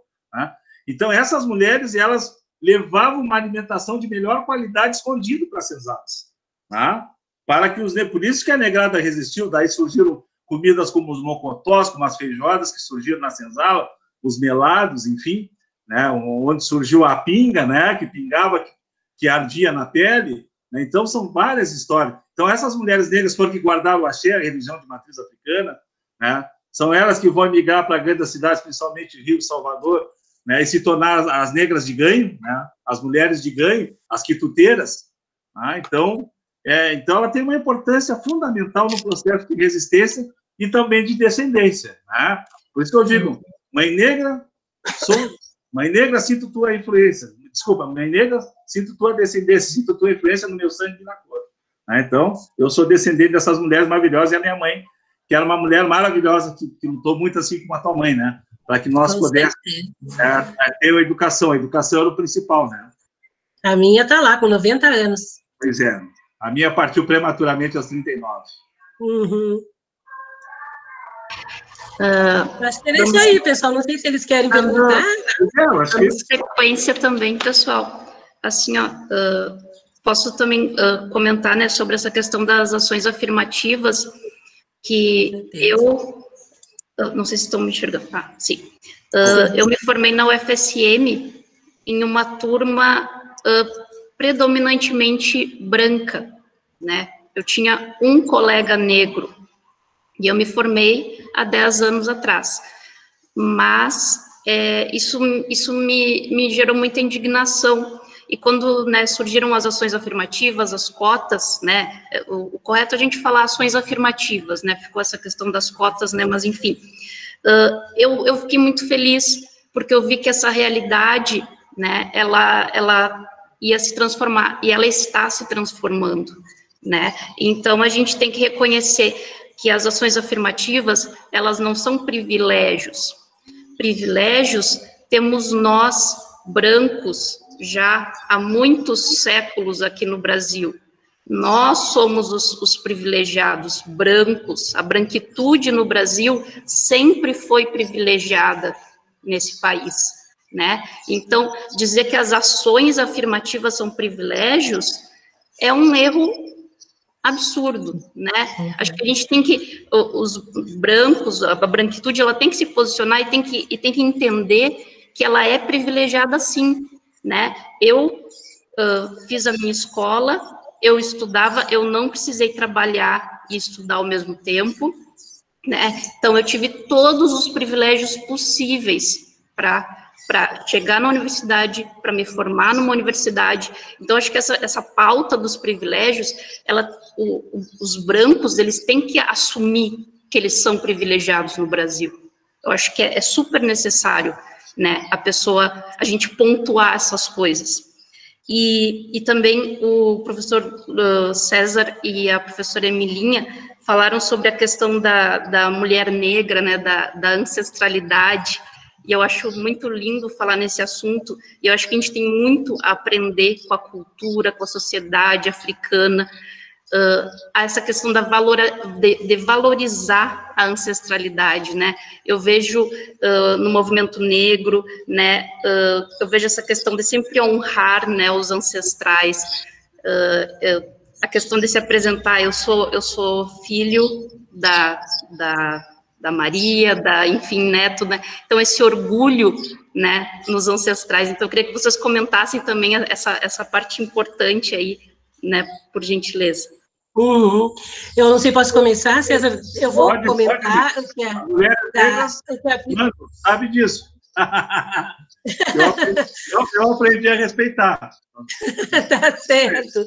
Não, eu vou responder a Priscila, e tem os questionamentos também colocados aqui. Essa questão da ancestralidade é muito bonito quando eu acho que já te respondendo, eu já respondo também alguma coisa que o aluno perguntou ali, né? Como trabalhar na escola, resgatando esses valores. Por exemplo, a cultura negra faz com que a gente sempre se reúna em círculos, porque ela traz possível essa coisa forte da ancestralidade, aonde nós passamos a energia de um para o outro. As diversas comunidades da África, eles têm vários valores, mas tem alguns que são comuns a todos os povos. Essa o sentido de comunidade, né, da família. Então, se um membro está doente, a comunidade toda está doente. Então, o povo africano, ele não encarcerava as pessoas que desregraram na sociedade. Muito pelo contrário. Eles traziam de volta para a sociedade e denominavam pessoas daquela, de preferência mais experientes ou mais velhos, que iam trabalhar com aquela pessoa durante um tempo, e esse trabalho, ele tinha trabalhos físicos e conscientização daquilo que ele tinha feito errado, para depois reintegrá-lo de novo. Quando eles percebiam, achavam que aquele elemento já estava novamente apto a frequentar a sociedade, o que eles faziam? Festa. Cantavam porque saudando que ele voltou. A mesma coisa, as crianças na comunidade negra são filhos de todos. essa cultura que os negros têm, que o mais velho ajuda a cuidar o menor e tudo mais, isso vem da nossa ancestralidade, porque a criança é filho de todos. O tio, a mãe, o pai, o padrinho, eles são responsáveis por aquele ser que está crescendo. Então, todos têm que passar em alguma coisa de positivo para aquilo. Isso foi se perdendo um pouco no decorrer da nossa trajetória, mas ainda está muito forte, né? Os valores de buscar na natureza a energia e a organização que nós precisamos para nos equilibrarmos. Por quê? Porque para os povos da África, nós fazemos parte de um todo. E aí é que a nossa cultura, inclusive, ela foi deturpada, os nossos valores. Porque na África tu tem todos os tipos de religião. Tu tem muçulmano, tu tem católico, tu tem evangélico, tu tem protestante, tu tem todos os tipos, porque é um enorme de um continente. Mas existem elementos que são típicos do povo africano, como principalmente essa questão da natureza. Tanto que, no candomblé, cada orixá representa um elemento da natureza. Então, não é nada demoníaco, não é nada coisas do mal, muito pelo contrário. Muito pelo contrário, são as pedras, são a água, é o orixá do vento, é o orixá da chuva, é o orixá do sol, que vai me ajudar a me organizar, porque eu sou natureza.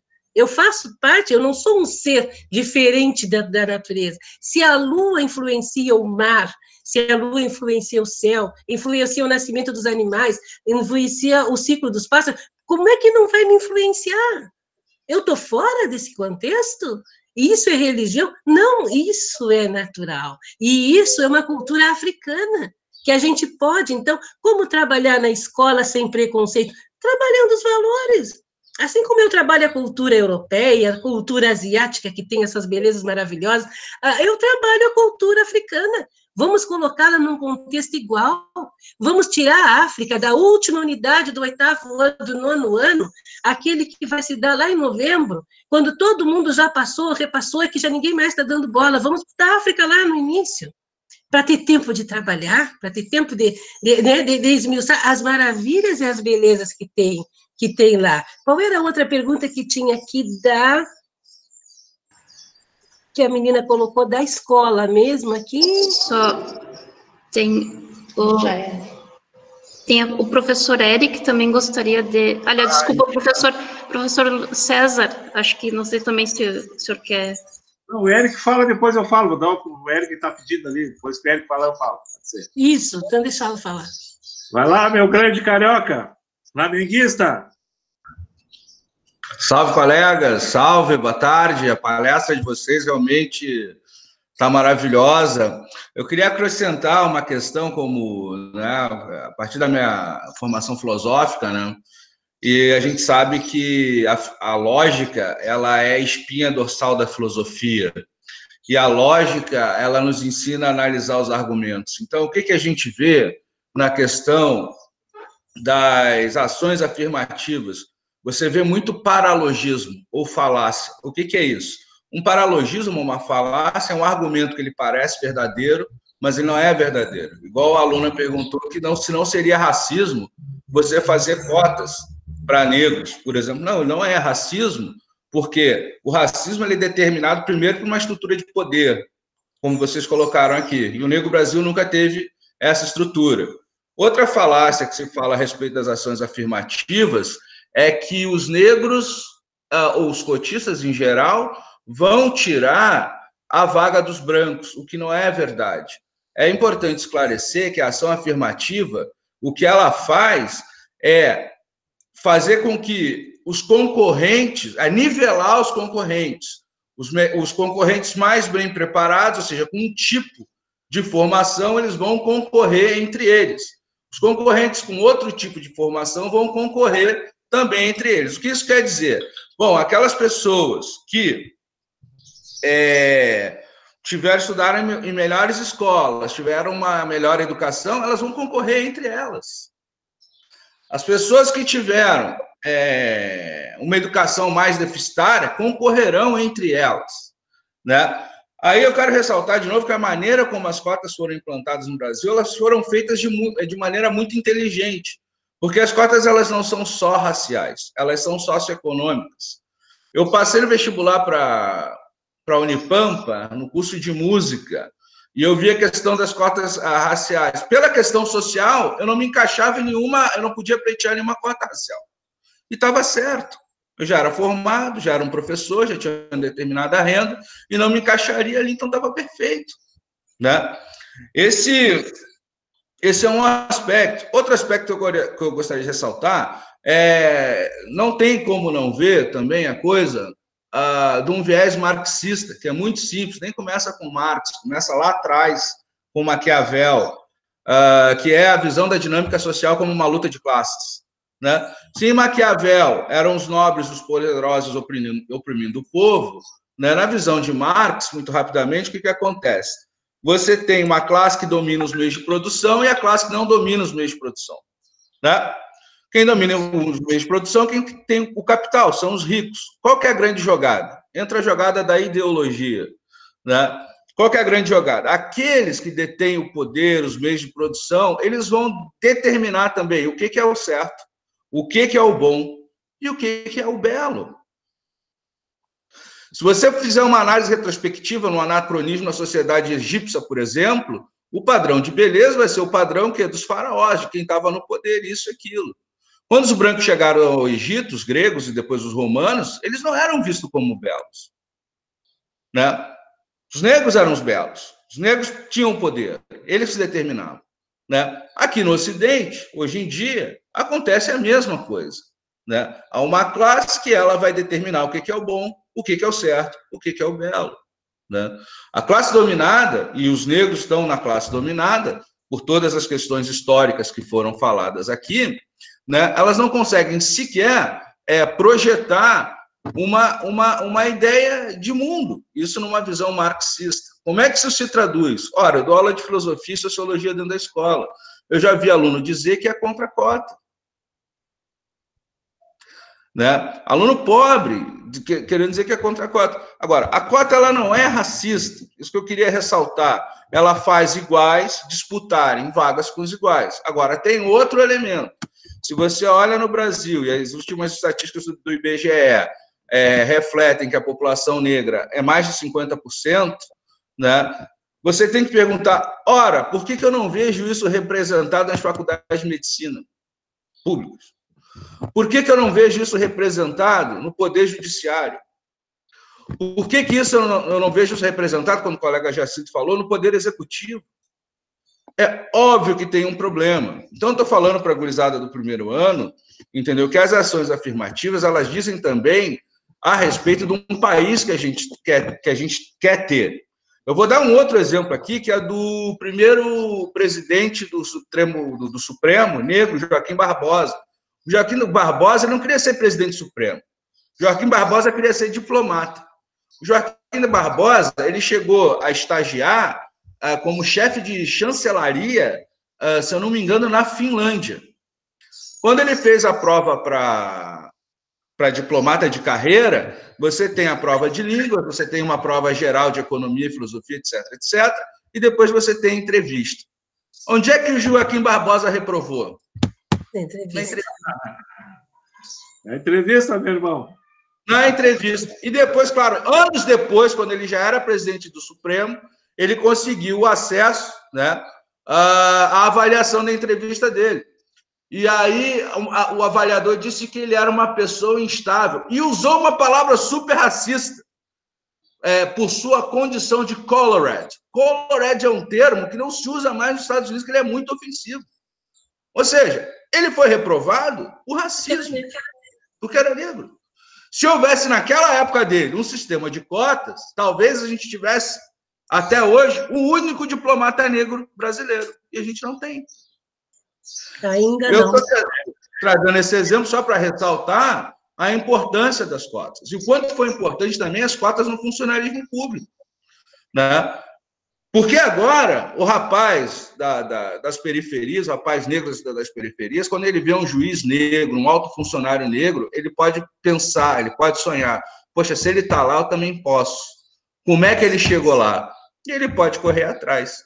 Então, era esse comentário que eu gostaria de fazer. Obrigado. Muito obrigado, professor Eric. Só vou completar aqui, César, agradecer muito ao professor essa contribuição maravilhosa que ele deu e reforçar que, por isso que a gente diz no nosso movimento, não basta não ser racista, é muito importante ser antirracista, porque o antirracista vai se movimentar para que não vai aceitar situações, né, de racismo com os braços cruzados, porque eu posso não fazer, mas não faço nada quando eu vejo fazendo. Isso não é ser antirracista, né? Então, a gente precisa não ser racista e ser, né, antirracista, que é para não deixar isso acontecer. Isso tem que incomodar, porque enquanto está incomodando, tem futuro. Um dia vamos chegar lá. Enquanto está incomodando, a gente ainda continua lutando. Obrigado, professor. Perfeito. Só para mim finalizar, então, complementando o que a Emilinho e o Eric disseram, para a gente não se prolongar muito, né? Acho que o pessoal gostou, né? Que eu tendo prolongado. Essa questão, a gente tem que ter um entendimento que quando a gente aborda esse assunto, a gente não tem uma atitude preconceituosa, como o aluno colocou ali. A gente está abordando algo que precisa ser abordado e precisa ser falado a partir, como a Emilinha disse, dos nossos valores civilizatórios, né? O que são os valores civilizatórios? Né? Os valores civilizatórios trazem a nossa essência, né? A nossa formação, aquilo que os nossos antepassados se basearam para construir a sua história e a sua cultura. Tá? Então, isso é importante. Então, a Emilinha falou na circularidade, questão da memória, a questão da oralidade, né? Que hoje ainda nós vemos, por exemplo, as rezas de batuque de candomblé. Ninguém sabe Yorubá, mas nós aprendemos de uma forma oral. Tá? As pessoas tocam no xirê ali de batuque, de candomblé, porque aprenderam na oralidade. Ninguém escreveu lá a reza. Então, foi um legado. Então, esses valores civilizatórios, um aluno também colocou, realmente, nós sofremos um grande problema hoje, que é a perseguição, né, por alguns setores radicais, digamos assim, neopentecostais, que perseguem as religiões de matriz africana, inclusive com destruição de terreiros, tentando ligar o demônio.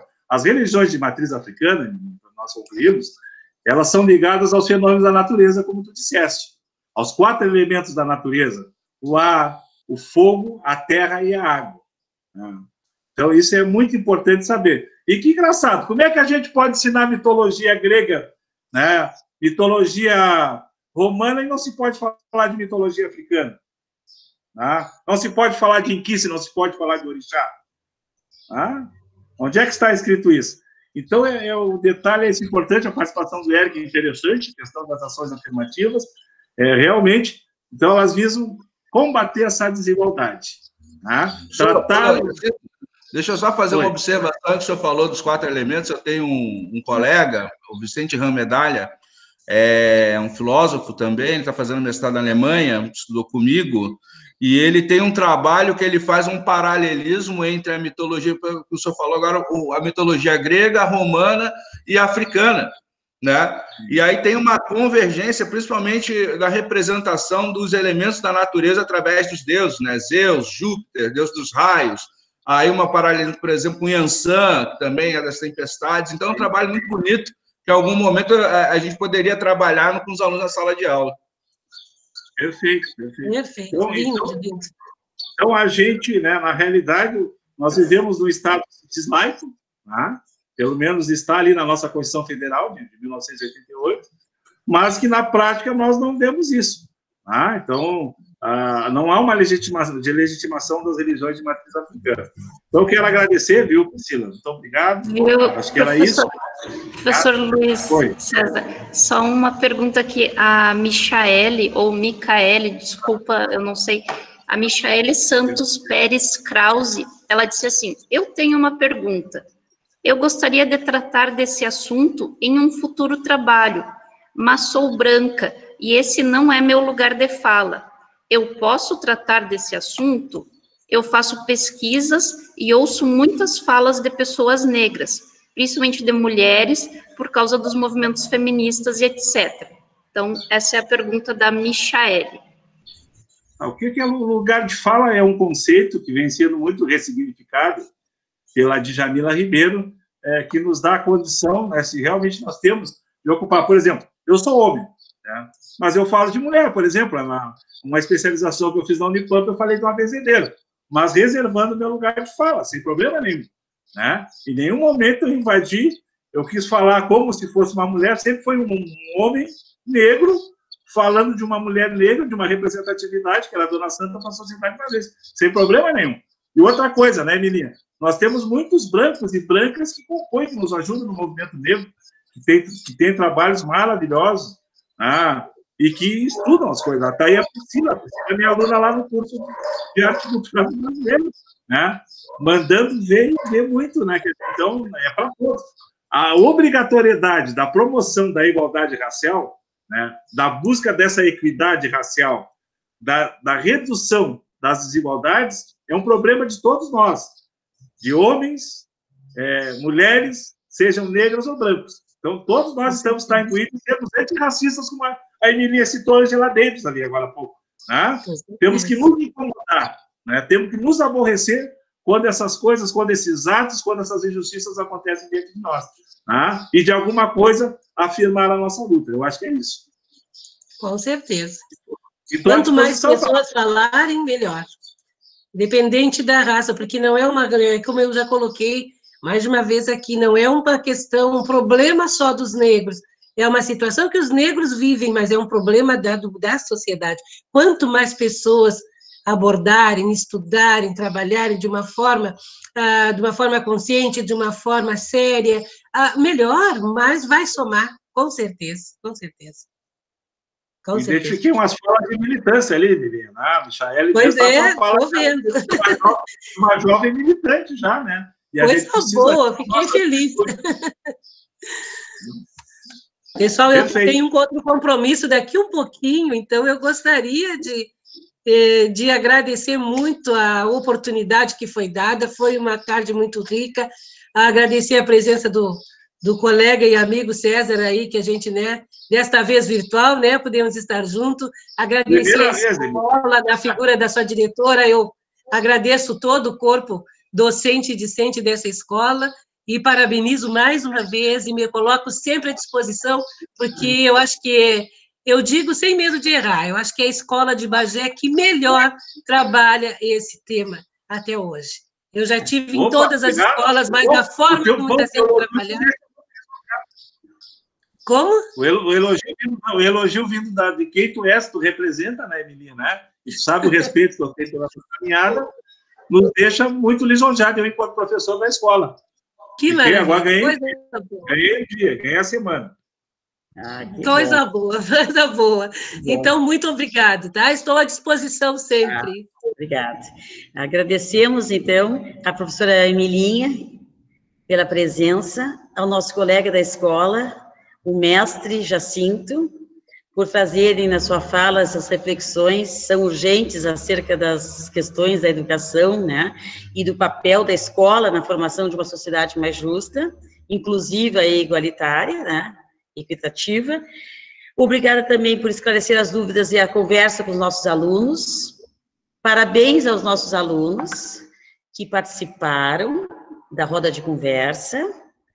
Eu quero agradecer também a professora Deise, que nos ajudou na elaboração de toda essa tarde de hoje. A professora Fátima, nossa professora de História, a professora Rejane também. Obrigada pelas colegas que trabalharam com os alunos. Agradecer às diretoras das escolas estaduais e às supervisoras de algumas escolas estaduais que também estão aqui conosco. É uma honra termos essa roda de conversa. Agradecer à professora Dinorá, que é a nossa supervisora aqui da escola, e a professora Priscila, que estão à frente deste seminário, dessa roda de conversa. Agradeço. Sim. Quero fazer uma interrupção. A única coisa que tem de ruim na sua direção é que tem muita gremista aí, professora. É o único problema do governo da direção da Batista. São maravilhosos. Tem muita gremista aí. Muita gremista, é verdade. Esse aqui está brava a situação. Tá, pessoal? Então, eu quero agradecer a todos aos alunos e os professores, nossos colegas professores estão todos aqui juntos nessa roda de conversa, tá? E encerramos o nosso evento. Amanhã temos também às 14 horas, um novo encontro, com os alunos, direcionados aos alunos 8º e 9º ano, e os outros são convidados, certo? Então, um abraço a todos, uma boa tarde e um caloroso abraço. Obrigada. Muito obrigado para todos. Obrigada ao Léo, que participa sempre com as suas colaborações. Amanhã às 14 horas de novo, todos aí. Tá? Rejane. Beijo, obrigada. Boa tarde. Excelente. A professora Fátima, Adriana. Obrigada. Alzira. Tchau, pessoal. Linda palestra, professor. Obrigado, colega Alzira. Sempre nos prestigiando. Lindo, lindo. A professora Adriana Torma, Adriana Pérez, Amaro, a Marqueta, a Carmen Lúcia, o corpo docente, o professor Leonardo. A escola é 10. Não é 10, é 11. Já foi para 11, professor, já foi para 11. Eu acho que é 1.000. Vamos pegar 1 milhão. Um abraço, Fátima. Tchau, beijo. E amanhã, Maravilhoso. 8º e 9º ano. A professora Yara, supervisora, Tereza Cristina, toda a equipe da escola, toda. Maria Isabel, que nos ajudou também. A Yara, a professora Yara, nossa supervisora da noite. Muito bem. Obrigado, professor. Foi maravilhoso, professor, a conversa. Sempre à disposição. Obrigado. Pode contar.